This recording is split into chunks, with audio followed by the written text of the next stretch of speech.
My name is H.A. Goodman, and I'm an author, columnist, and journalist. And to read my writing and to see my latest CNN appearances and my MSNBC and RT appearances, you can go to hagoodman.com. I'll be starting a new publication for, February 1st very soon. You're going to love it. I'll read you. A bill has already been introduced in Congress to remove the U.S. from the United Nations. A bill introduced by Alabama Representative Mike Rogers earlier this month calls on the U.S. to, quote, terminate its membership in the United Nations and effectively sever all ties with the organization. The bill, titled the American Sovereignty Restoration Act of 2017, was proposed on January 3rd. It is co-sponsored by a handful of Republican lawmakers. First and foremost, this is a horrible idea. If it ever gets to President Trump, which it almost certainly will not get to President Trump, but if it ever does, he must veto the bill. Here's why. Number one, being in the United Nations Security Council is not only very important, it's the basis of our foreign policy. You can look at our foreign policy since the creation of the United Nations. Almost more often than not, whether it's a military intervention, whether it's some kind of foreign policy objective pertaining to the Cold War or the War on Terror, there's always UN resolutions that we cite when we, for example, invade Iraq or regime change in Libya under President Obama and Hillary Clinton as Secretary of State. So in terms of foreign policy, you need the United Nations, you need the United States in the United Nations and obviously within the Security Council. There are 5 nations within the Security Council: the US, the UK, France, China, and Russia. The point is, when you look at the history of the United Nations, the League of Nations didn't work, and that led to World War II. Now you have the UN, which one of the big reasons for the United Nations is to ensure that we don't have World War III, which gets back to the UN Security Council. But I will read you. So, number one, in terms of power and influence throughout the world.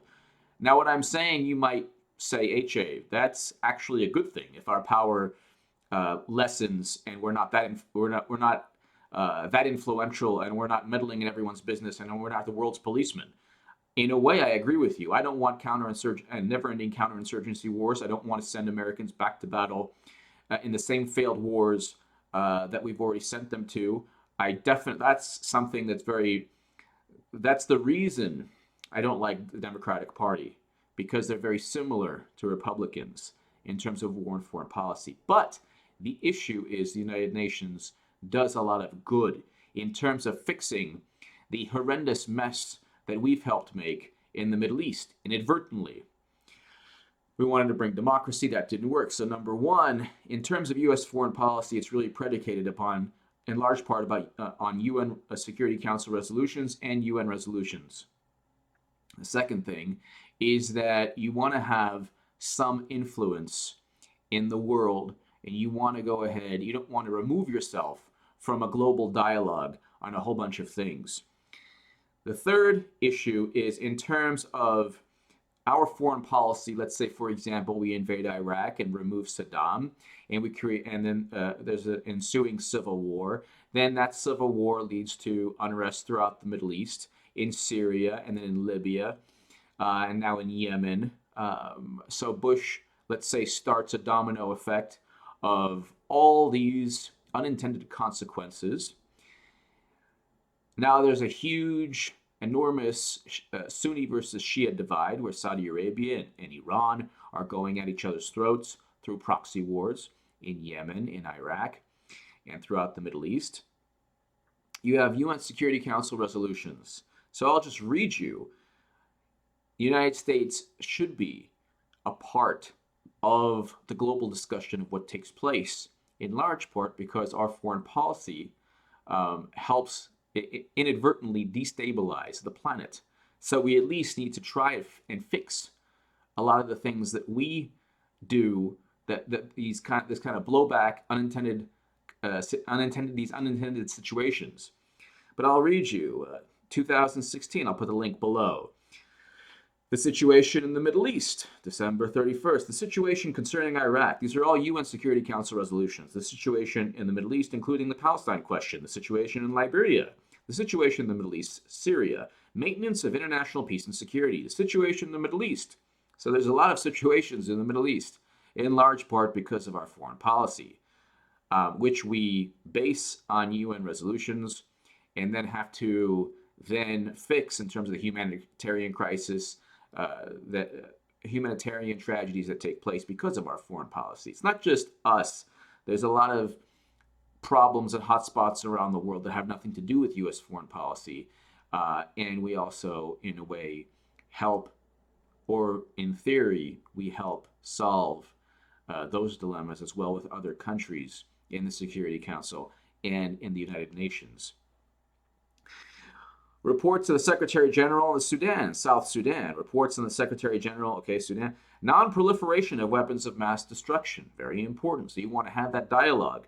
Tribute to the outgoing Secretary General. The situation in Libya, which of course we helped create. The threats to international peace and security caused by terrorist acts. The situation in Somalia. The situation in Bosnia and Herzegovina. The situation concerning Haiti.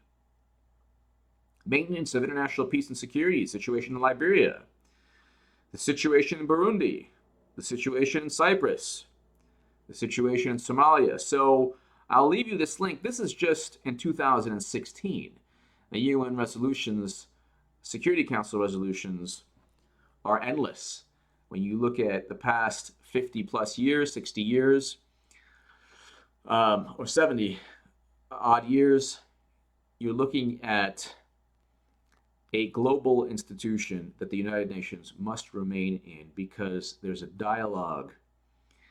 And when you remove the U.S., the most powerful country in the world, from that dialogue, there are other people who are going to stay in the UN, like China, like Russia, and they are going to then gain power.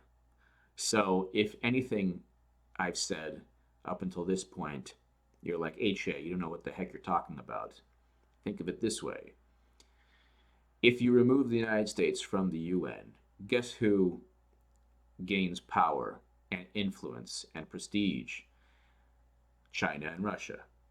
So you lose, it's a lose-lose situation in every way, in addition to the fact that even if we're not in the United Nations, our foreign policy will still have goals and objectives that we need to meet.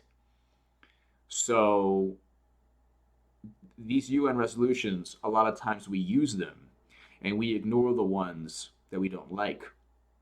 But even if we weren't in the UN, we would still have to go ahead and implement our foreign policy. And we would lose legitimacy by doing so without the United Nations. Give me your thoughts below.